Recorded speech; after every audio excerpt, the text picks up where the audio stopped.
Sir, Madam, Regional Director, ano po yung basis or reason or selection criteria based on non-compliance risk ang na-meet ko, ba't ako na-issuean ng letter of authority? Hindi kasi pwedeng Section 6A, 10C.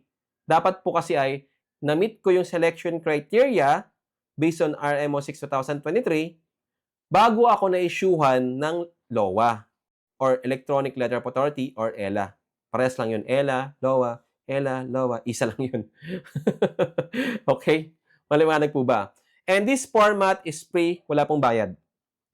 Kapag nag-avail po kayo ng ating RWB book, BIR Tax Audit, this is investment fee, 9,999 only, one-time investment fee. Libre na po itong format or template na ibibigay namin sa inyo sa email. At marami pa po tayong template ng ating RWB books na ma-avail nyo once yung nag-avail ka ng ating RWB book. May templates tayo para sa assessment ng Notice of Discrepancy, Preliminary Assessment Notice, Final Assessment Notice. May template tayo ng Transmittal Letter. Marami na tayong templates para sa RWB book natin na ma-avail nyo once nag-avail ka ng RWB book. Kapag nabigyan kayo ng letter of authority ng Bureau of Internal Revenue para makapag-comply kayo without bribing the BIR tax examiners. Kasi alam niyo naman, ang ibang tax examiners, garapalan na. Harap-harapan ka nang tatanungin. Magbibigay ka ba o magpapa-open ka ng books? Ganong ginawa sa isa sa ating mga ATC students.